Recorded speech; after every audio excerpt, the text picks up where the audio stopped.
The High Court in Makhanda has issued a judgment ordering the Transport Minister to come up with a plan to end the violent attacks on Intercape buses in the Eastern Cape. The court says the department must provide a timeline as well as the resources to get on top of the problem. Between January and May of this year, Intercape lodged 30 criminal complaints, including the stoning of buses and preventing drivers from loading or offloading passengers. Let's get a reaction then from Intercape CEO Johann Ferreira joining us this morning. Hello, Johann. Good to have you on the show. Give me a sense then. So this court order handed down. Any movement since then? Any sense of urgency? Good morning, guys and listeners. No, unfortunately not. We've not heard anything from the Department of Transport, nor the MEC of the Eastern Cape or the South African Police Force. But this is a court order, and if the authorities are in contempt of court, then arrests will be made. So we are awaiting their response on the matter, and we'll keep you posted on that. Yeah, I think the entire Eastern Cape province is going to be wanting to hear the latest on that. The concern, I suppose, at this point, Johann, should be the fact that this had to go all the way to court doesn't exactly mean this is going to be a willing collaboration between yourselves and government. How concerned are you? I am seriously concerned about this, and I intend to write an open letter to the President expressing my deep concerns, not only for this situation, but the general situation in South Africa where police are not making arrests. So criminals are being encouraged to do their business and continue with their business because they know they're not going to get arrested. So in all the 180 cases reported in thus far, no person has been arrested and prosecuted, and that for me is a grave concern. Now, to that extent, we're taking Bekachele to court next month in Port Elizabeth, and we will see what happens from that court case. Let's talk about plans for a moment. Part of the court order, Johann, is to have the Transport Department come up with a plan. We can discuss timelines in a second. The plan itself, though, do you know if there was any talk of a plan? Is there something that looks like a plan, resembles a plan? If there isn't, do you have a plan?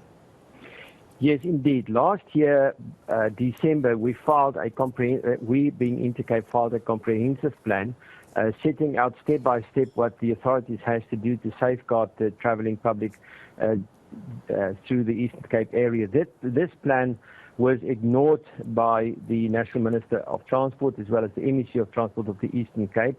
They have come up with a very vague plan. We, at the time, told them this is not going to work. Nevertheless, they were given the opportunity to implement and to adhere to their own very vague plan. Now, obviously, they've not implemented it correctly, and obviously, they've not adhered to their own safety plan, which they tabled at the time. So now the judge, and obviously, we presented court with evidence to such nature, and that's why we headed back to court. But because while this plan was being executed, there was 30 further incidents of violence against Intercape coaches and its passengers and drivers. The court has then said, that clearly the minister has misunderstood or didn't understand his nudge when he gave this opportunity for a plan to be labelled, and the judge made it very clear that this time around he will make sure that the judgment will be adhered to and that they will understand what it entails. I want to ask about the timeline. As I asked that, that's the last question to you, because I imagine paramount is always going to be the safety of passengers and your drivers, and of course the bus infrastructure, the actual infrastructure, which costs a small fortune as well. I want to ask about the timeline. How realistic, to your mind, could this be done in? What timeline does that look like? And what effect is this having on your business? Well, the timeline, they should implement within the next month. So they have a very limited amount of time to come up with a plan, and they have to implement in the next month. So this is of urgent matter and importance. And yes, impact on my business. We've spent 7.2 million rand on legal fees. Now, every round the government has lost with cost. So this is coming out of the coffers of government. Ultimately, the taxpayer is paying for it.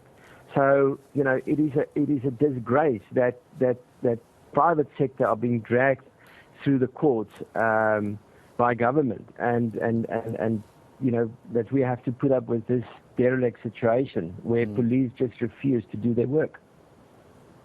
Johann, sorry, this occurred to me now. I probably should have asked you this right at the start of our discussion. I'm assuming here that everyone watching knows why these attacks are happening. I think let's just circle back for a second, if we could. What's your understanding? What's your belief as to why your buses are being attacked in the Eastern Cape? For those of us who don't live in the province, just fill us in quickly. What's your thoughts on that?